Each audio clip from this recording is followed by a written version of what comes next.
Bismillahirrahmanirrahim. Assalamualaikum warahmatullahi wabarakatuh.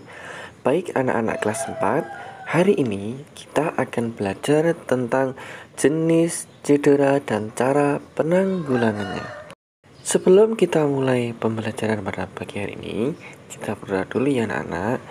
Tangan diangkat, kepala ditundukkan, berdoa. Mulai. A'udzu billahi minasyaitonir rajim.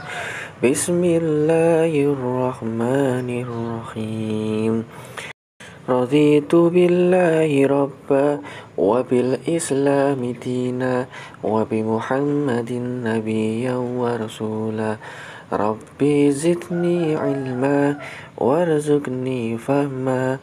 Amin. Sekarang kita masuk materinya ya anak-anak. Jenis-jenis cedera dan cara penanggulangannya. Anak-anak, pernahkah kalian mengalami cedera? Atau pernahkah kalian melihat orang cedera saat olahraga? Nah, cedera itu dapat diartikan sebagai keadaan bagian tubuh mengalami gangguan dan menimbulkan rasa sakit. Akibat cedera, biasanya itu gerak tubuh kita terhambat. Anak-anak, cedera itu dapat terjadi ketika kita saat beraktivitas fisik seperti olahraga, bersepeda, dan lain sebagainya. Oleh karena itu, sebelum beraktivitas, kita harus berdoa dan melakukan pemanasan supaya apa? Supaya kita itu terhindar dari terjadinya suatu cedera. Yang A, mengenal jenis-jenis cedera dalam aktivitas fisik dan aktivitas sehari-hari. 1. Jenis cedera dalam aktivitas fisik olahraga. Apa sajakah jenis cedera yang terjadi saat kita beraktivitas olahraga anak-anak? Sekarang kita simak ya anak-anak. A. Cedera memar. Memar adalah keadaan cedera yang terjadi pada jaringan ikat di bawah kulit. Anak-anak, memar biasanya itu terjadi karena benturan atau pukulan pada kulit. Biasanya memar itu menimbulkan daerah kebiru-biruan atau kehitaman pada kulit. Biasanya itu terjadi rasa nyeri yang sangat ringan ataupun nyeri yang sangat berat. Memar dapat terjadi pada daerah kepala, bahu, siku, tangan, dada, perut, dan kaki. Sembari anak-anak mendengarkan, anak-anak lihat gambar ya anak-anak.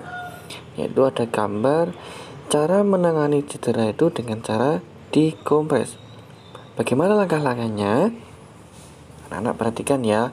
1. Kompres dengan air es dan panas bergantian tiap 3 jam sekali selama 12-24 jam. Pengompresan untuk menghentikan pendarahan kapiler. Terus yang kedua, istirahat untuk mencegah cedera lebih lanjut. Istirahat juga mempercepat pemulihan jaringan lunak yang rusak. Dan yang terakhir, hindari benturan di daerah cedera saat beraktivitas fisik. Nah, anak-anak, itu adalah cedera memar. Terus, cedera otot. Yang B, cedera otot terdiri atas cedera otot tendon dan cedera otot ligamen. Otot tendon menghubungkan antara otot sendi dan otot tulang. Otot ligamen mengikat tulang dan persendian. Bagaimana cara menanggulangi cedera otot? Penanggulangannya cedera otot dengan mengistirahatkan bagian yang cedera dan kompres dengan air es. Sekarang anak-anak lihat gambar ya. Cedera otot lain adalah seperti kram otot. Penyebab kram otot adalah kelelahan otot ya anak-anak. kurangnya pemanasan dan peregangan, serta gangguan sirkulasi darah menuju otot. Kram otot menyebabkan rasa nyeri. Amati gambar di bawah ini ya anak-anak. Bagaimana cara menanggulangi kram otot? Yang pertama, kita istirahatkan dulu sambil kita lemaskan atau kita pijat sedikit-sedikit bagian yang kram supaya darahnya kembali mengalir ya anak-anak. Anak-anak, itu tadi adalah materi untuk pagi hari ini. Tugasnya dari anak-anak, nanti anak-anak nulis yang Pak Guru terangkan di bawah deskripsi video ya anak-anak. Supaya apa? Supaya anak-anak punya catatan dan bisa dibuat belajar di rumah. Syukur-syukur di rumah ada buku paketnya ya anak-anak. Baik, pesan dari Pak Guru, selalu jaga kesehatannya, berbakti kepada kedua orang tua, dan rajin beribadah. Pak Guru akhiri, wassalamualaikum warahmatullahi wabarakatuh.